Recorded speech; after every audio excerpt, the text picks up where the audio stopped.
I went to the inauguration of Donald Trump, which was one of the hardest days of my life, to be honest. I am consumed with that.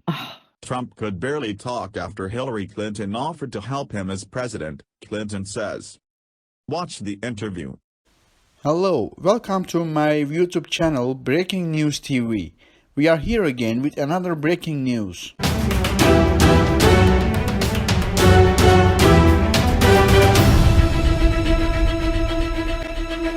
Former Secretary of State Hillary Clinton said Wednesday that after the election, then-President-elect Donald Trump was shocked when she called him to offer her help in his presidency. Speaking on Howard Stern's radio show, Clinton said she was disheartened by the results of the 2016 U.S. presidential election, despite her winning the popular vote by nearly 3 million votes. "Obviously I was crushed. I was disappointed, and I was really surprised," Clinton said, "because I couldn't figure out what had happened." Despite her feelings about the election on that terrible night, Clinton said she called Trump and told him she was willing to help his administration. "Look, I hope he's going to be a better president than I think he will be," Clinton said. "I'm worried about it, but I'm going to do everything I can," as I told him. "I said, look, Donald, I want you to be a good president. I will do whatever I can to help you," she added. Trump, according to Clinton, was stunned. He was so shocked. He could barely talk, the former Secretary of State said. "He was more shocked than me, I think." Trump has berated Clinton and former President Barack Obama throughout his presidency, often assailing their policies and floating wild conspiracy theories about them. In October, Trump taunted Clinton by goading her to enter the 2020 presidential elections and steal it away from Uber-left Elizabeth Warren. "Only one condition," Trump tweeted. "The crooked one must explain all of her high crimes and misdemeanors, including how and why she deleted 33,000 emails after getting C subpoena." Clinton replied to his tweet, "Don't tempt me. Do your job." I went to the inauguration of Donald Trump, which was one of the hardest days of my life, to be honest. I am consumed with that. I was thinking about you that day. I was watching you more than I was watching Trump. First of all, I don't even know how you get past. You got 3 million more votes than the guy. I did, right. In my mind, you won the election. The Electoral College, I can't explain that. I think it was for some farmer who felt that his rights were going to be denied. But the majority of the people in the country voted for you. Right. You got the job done. Right. When you're standing there watching this guy, what the hell is going through your head? Are you just, I would imagine you were on antidepressants that day.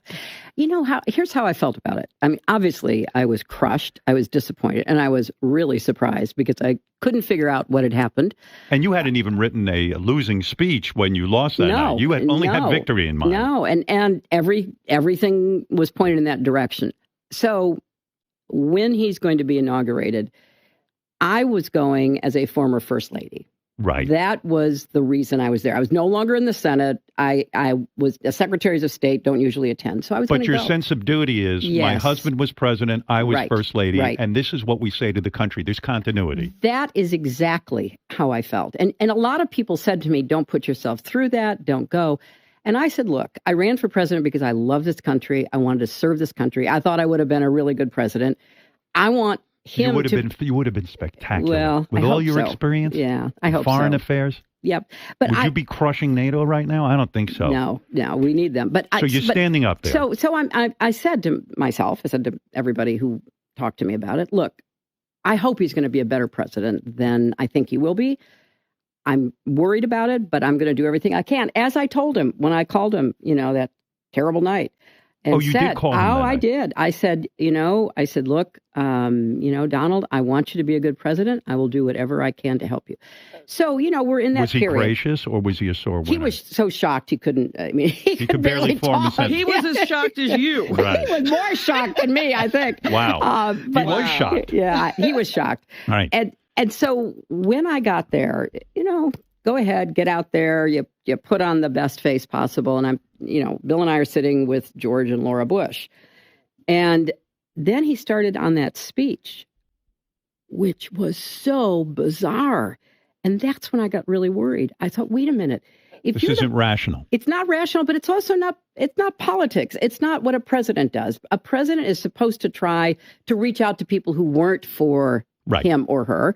You're supposed to say, okay, I'm going to be the president of everyone, those who supported me and those who didn't, because we're going to pull the country together. I'd hope that I would hear a little of that. I didn't hear any of that. And then that carnage in the street and the dark dystopian vision, I was sitting there like just, wow, couldn't believe it. George W. Bush says to me, well, that was some weird shit. Wow. Don't forget to like our video and subscribe for our channel.